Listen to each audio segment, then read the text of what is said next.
Halo para investor semuanya, di video kali ini saya ingin membahas tentang penurunan ekonomi di Singapura ya, yang kemarin atau 2 hari lalu tuh ada pengumuman kalau perekonomian di Singapura itu turun 40% secara quarter on quarter atau sekitar 12,6% secara year on year. Nah, penurunan tersebut udah bikin orang jadi ketok palu gitu ya, kalau ekonomi Singapura udah memasuki resesi. Nah, gimana kira-kira dampaknya terhadap saham-saham yang kalian miliki? Itu akan saya bahas setelah yang satu ini ya, teman-teman semuanya.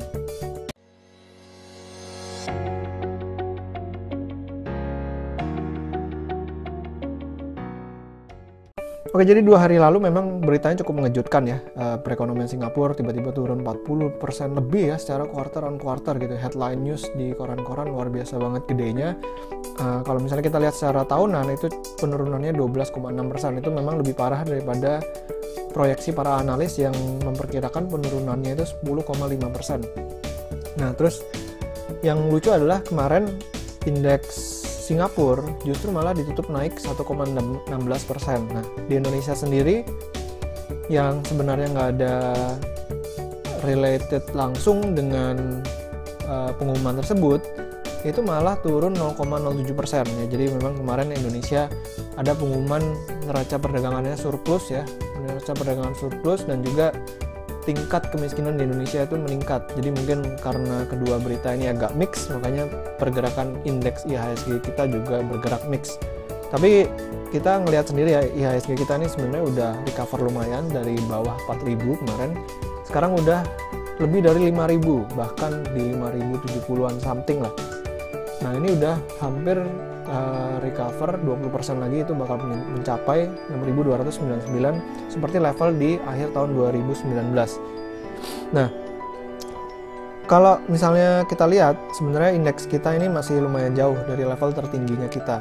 Dow Jones Industrial itu level tertingginya di 29.000, sekarang udah di 26.000-an, jadi cuma sisa 10% lagi udah balik lagi ke all time high. Sementara IHSG kita itu sekarang di 5.100 lah ya kira-kira.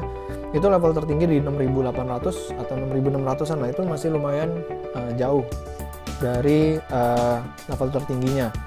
Karena memang di Amerika sendiri banyak perusahaan-perusahaan teknologi, dan perusahaan-perusahaan teknologi itulah yang menopang pergerakan indeks-indeks di sana ya, seperti Nasdaq dan juga Dow Jones Industrial. Nah, kita kembali lagi pada perekonomian Singapura yang turun 40% secara quarter on quarter dan juga 12,6% secara tahunan.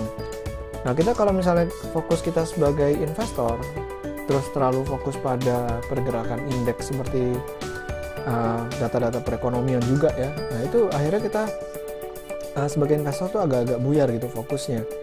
Karena terbawa suasana, kita tiap hari ngeliatin, ini ada perekonomian ini, terus pergerakan indeks Dow seperti ini, IHSG seperti ini, naik turun, akhirnya yang jadi fokus kita adalah angka-angka tersebut ya. Kita memperkirakan, kalau indeks Singapura nanti turun, IHSG juga bakal turun. Kalau misalnya ekonomi Singapura turun, nanti kita juga bakal turun gitu. Nah, kita mesti balik lagi ke konsep paling awal sebenarnya. Kalau beli saham, ya kita mesti ingat, saham itu adalah bagian kepemilikan dari suatu perusahaan. Nah, jadi kalau misalnya kita beli saham, ya intinya kita beli perusahaan. Kayak misalnya Warren Buffett bilang, beliau kalau misalnya beli saham, ya pasti ngelihat di belakang itu ada apa gitu. Perusahaannya bisnisnya apa, apakah beliau suka bisnisnya atau enggak. Jadi kita jangan sampai beli kucing dalam karung atau beli udang di balik batu ya. Itu bahaya banget, karena kalau kita nggak tahu sahamnya itu ternyata memiliki bisnis yang kita nggak ngerti, bisa-bisa ketika harga sahamnya turun atau harga sahamnya naik, kita bingung mau ngapain gitu. Jadi kita mesti balik lagi ya ke konsep awal. Pokoknya saham adalah bagian kepemilikan dari suatu perusahaan. Nah, hubungannya apa dengan perekonomian Singapura yang turun 40% secara quarter on quarter?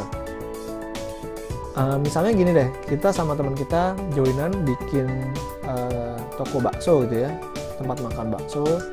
Kita joinan, terus tiba-tiba rame karena memang bakso yang kita jual ini rasanya enak dan juga mungkin tempatnya strategis, minumannya juga oke.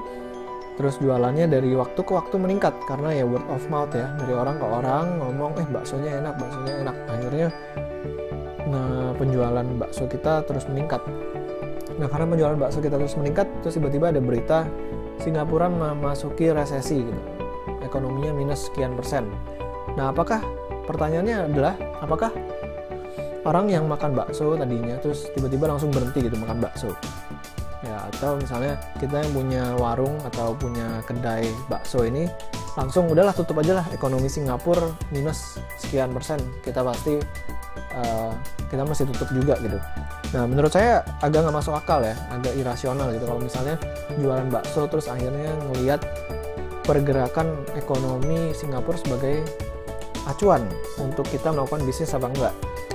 Nah, makanya kita kalau terlalu fokus sama data-data ekonomi dan juga indeks-indeks di luar negeri sana, atau mungkin indeks kita juga ya, IHSG, itu bisa-bisa kita berbisnis tuh nggak tenang gitu ya, malah fokusnya pada angka-angka tersebut. Ya, kalau misalnya kita buka warung bakso, fokusnya harusnya adalah rasa baksonya enak apa enggak ya, apakah lokasinya strategis atau tidak, apakah pembeli merasa rasa baksonya ini kurang asin, kebanyakan tepung, atau kurang dagingnya, dan lain sebagainya gitu. Jadi hal-hal seperti itulah yang memang menjadi concern investor sebenarnya. Tapi kalau misalnya kita dagang bakso tapi ngeliatinnya data-data ekonomi luar negeri dan juga indeks-indeks seperti IHSG, Dow Jones, Nasdaq, akhirnya kita dagang bakso malah jadi trader gitu ya di bursa efek Indonesia. Jadi makanya saya kadang-kadang nggak heran juga kalau misalnya tiba-tiba orang datang ke saya gitu nanya portofolio dia gimana, dan ternyata di dalamnya ada 30 saham, karena ya dia terlalu fokus pada angka-angka itu ya, angkanya dia perkirakan bakal naik, dia beli, terus ini kira-kira bakal naik, dia beli lagi gitu, akhirnya tiba-tiba di dalam portonya ada 30 saham. Padahal kalau dia men-treat saham itu sebagai perusahaan, dia harus melakukan yang namanya recheck ya, cek dan recheck story dari perusahaan tersebut secara berkala gitu, dan untuk melakukan pengecekan tersebut membutuhkan waktu ya. Jadi kalau misalnya punya 30 perusahaan tuh benar-benar makan waktunya luar biasa banget. Jadi ingat lagi ya teman-teman investor semuanya, kalau beli saham adalah beli perusahaan. Jadi kita balik lagi nih ke saham-saham yang kalian pegang di dalam porto kalian, itu bisnisnya apa?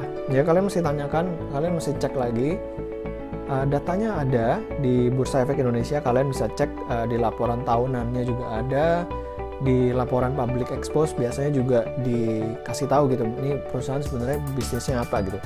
Karena kita mesti ingat, di balik tiap saham pasti ada perusahaannya, pasti ada bisnisnya. Dan Peter Lynch juga mengajarkan kepada kita kalau misalnya saham itu simple gitu.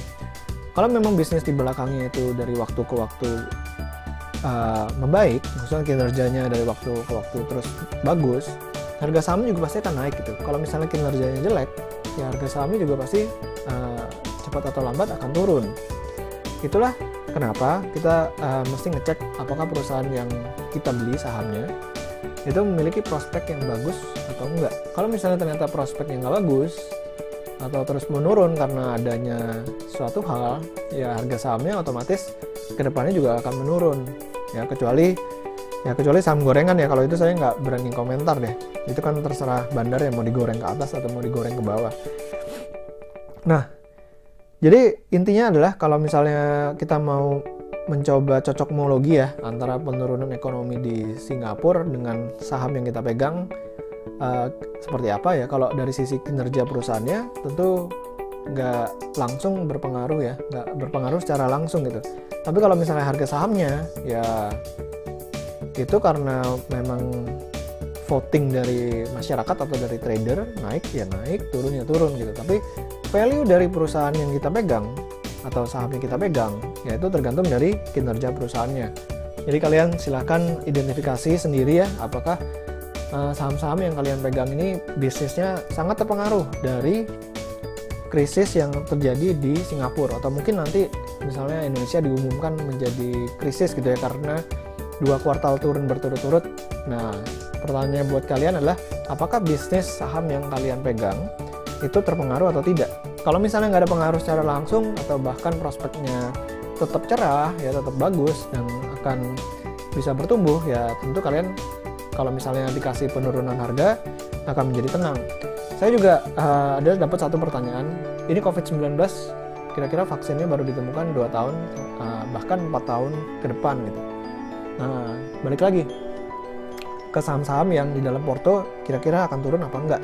Ya kalau masalah harga, kembali lagi voting dari pelaku pasar, tapi kalau masalah kinerja, ya tergantung dari pembeli dari produk tersebut ya. Kalau misalnya ternyata kinerjanya baik-baik aja, demand dari produk dari perusahaan itu terus ada, ya tentu nggak masalah gitu untuk kinerja sahamnya atau value dari perusahaan tersebut. Jadi jangan lupa teman-teman semua, ini sebagai reminder ya buat kalian semua dan juga buat saya sih sebenarnya. Kalau beli saham itu adalah beli bagian dari suatu perusahaan. Ya, di balik saham ada bisnisnya. Kadang-kadang orang sering lupa ya, seperti yang kata Peter Lynch. Peter Lynch mengatakan kepada kita kalau orang sering lupa gitu kalau saham itu bukan lottery tiket ya, yang harganya bisa naik dan turun setiap saat. Jadi orang terjebak ke dalam aktivitas judi ya. Tapi mereka mesti paham kalau di balik setiap saham itu ada perusahaannya. Oke, demikian dari saya tentang kira-kira dampak dari penurunan ekonomi di Singapura terhadap saham yang ada di dalam porto kita gimana. Semoga videonya bermanfaat. Jangan lupa untuk di subscribe YouTube channel saya dan follow Instagram saya di Pesan Saham. Selamat berinvestasi.